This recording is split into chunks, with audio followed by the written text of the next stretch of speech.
इस कार्यक्रम में हम आपको दिखाना चाहते हैं कि किसान पुत्र ने स्वर्ग को किस तरह से अपने खेतों में उतारा है।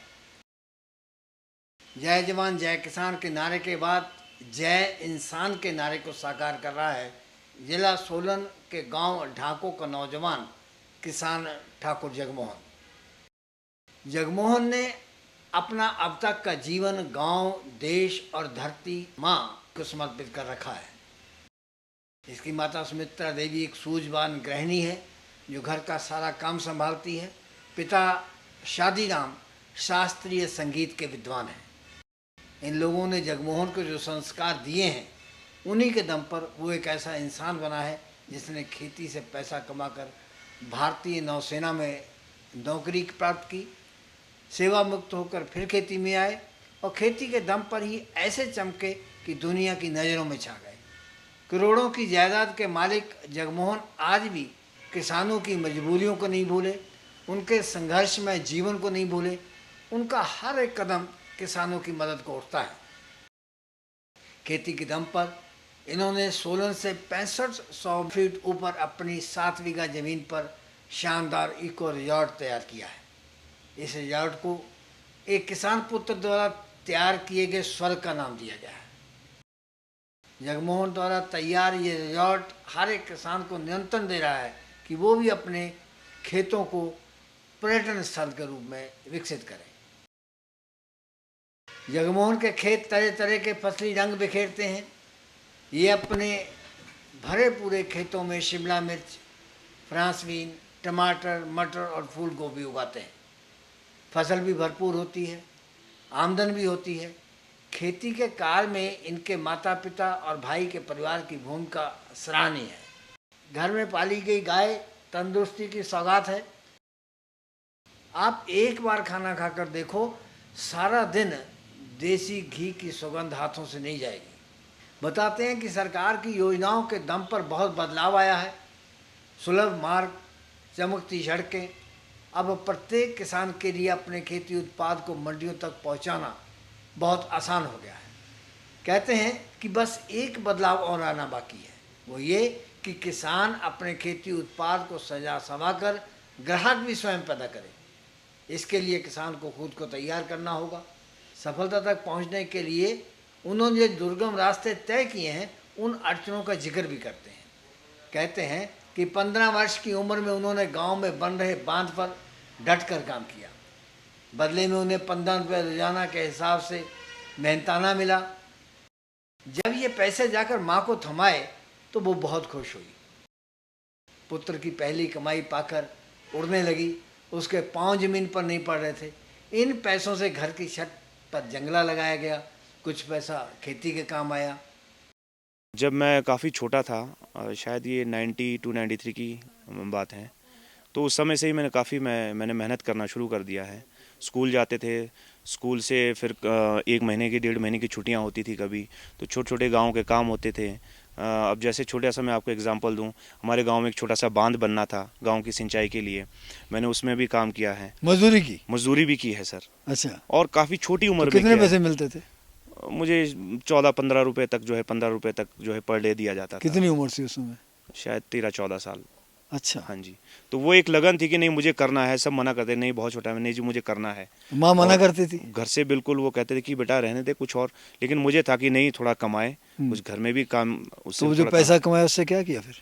सर देखिए, मैं आज बताऊं आपको, सच्ची बात बताऊं तो जो मुझे थोड़े से पैसे मिले थे उस समय, हमारा जो एक छोटा सा मकान होता था या हम बना रहे थे, तो मेरे फादर को मैंने वो पैसे जब दिए तो एक छोटी सी उसकी जो हम विंडो की जो ग्रिल होती है, मेरे फादर ने उससे वो ग्रिल बनवाई थी। स्नातक की उपाधि प्राप्त करने के बाद पिताजी की सलाह पर सेना में भर्ती हुए। 20 वर्ष की नौकरी के बाद सेवा मुक्त हुए। इस दौरान इन्हें देश के 3 राष्ट्रपतियों का सानिध्य मिला। इन महानुभावों में महामहिम अब्दुल कलाम, प्रतिभा पाटिल और प्रणब मुखर्जी के नाम उल्लेखनीय है।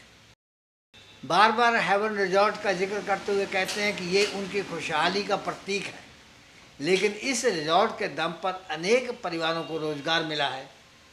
इसके बनने पर संगी साथी खुश हुए हैं, आस पड़ोस के किसान खुश हुए हैं, क्योंकि नीचे से रिजॉर्ट तक आने वाली सड़क 3 गांव के 250 किसानों को शहर की ओर ले जाने वाले मुख्य मार्ग से जोड़ रही है। इससे पहले किसान अपने खेती उत्पाद मुख्य मार्ग तक ले जाने में बहुत परेशानी महसूस करते थे। पहले ये रास्ता न होकर एक पगडंडी नजर आता था। इस मार्ग को बनाने पर भारी खर्चा है। इस खर्च को 3 भागों में बांटा गया है। एक हिस्सा प्रदेश सरकार की योजना विकास में जन सहयोग से खर्च किया गया है, 1/3 खर्च गांव पंचायत के जिम्मे रहा और तीसरे हिस्से का खर्च ठाकुर जगमोहन ने उठाया। लेकिन जगमोहन अपनी बात ना करके सारे काम का श्रेय पड़ोसी गांव नौनी के सरपंच ठाकुर बलदेव सिंह को देते हैं। लगभग 2.5-3 साल पहले जो है इसको रोड को बनाया गया है। इसमें काफ़ी अच्छा योगदान हमारी प्रदेश सरकार का रहा। हमारी पंचायत ने बहुत हेल्प किया है। हमारे जो सोलन के जो बीडीओ ऑफिस है, डीसी साहब है, प्लानिंग ऑफिस है और कुछ सहयोग हमने भी किया है। सारे गांव वालों ने मिलकर इसको बनाया है।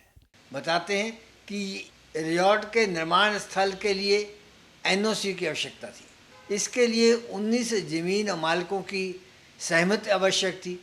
सहयोग और सद्भावना का परिचय देते हुए सभी ने अपनी सहमति दी।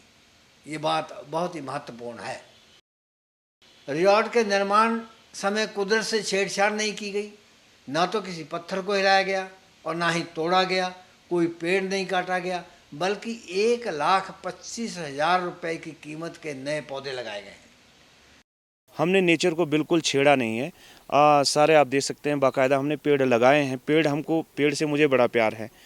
पेड़ पौधे पत्ते मैंने खुद अपने हाथों से यहाँ पौधे लगाए हैं। ये जो नए लगे हुए नए पौधे पूरे हम इसको यूपी सहारनपुर से लेकर आए। यहाँ तक कि ग्रास पे हम लोग खड़े, ये ग्रास भी हमने वहाँ से लेकर आके यहाँ लगाई है ताकि इसको और सुंदर बनाया जाए।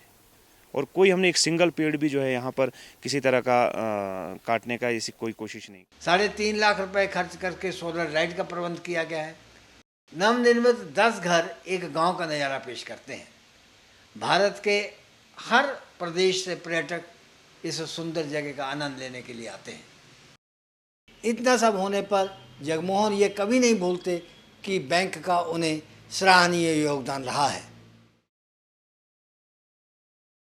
सभी किसान भाइयों से ये गुजारिश है, चाहे वो हिमाचल के हो, पंजाब के हो, हरियाणा के हो, राजस्थान के हो, चाहे वो महाराष्ट्र के हो, हमारे किसी भी जगह से जुड़े हुए हों, मैं चाहता हूं कि जो हमारी ये जितनी भी फसल हम लगा रहे हैं, चाहे वो मटर हो, टमाटर हो, चाहे प्याज हो, गोभी हो, कुछ भी हो, इसके साथ साथ हम एकजुट होकर इस पर्यटन को बढ़ावा दें, इसमें थोड़ा हम जुड़ें ताकि साथ साथ हमारी कुछ और भी इनकम जो जनरेट हो सके किसान इस खेती के साथ साथ। और हम आपके साथ में कोई भी सहयोग हो, किसी भी तरह का हो, हम चाहेंगे कि सारे किसान भाई मिलजुल कर आएँ और छोटा छोटा एक इस तरह का कुछ अपना बनाने का कोशिश करें।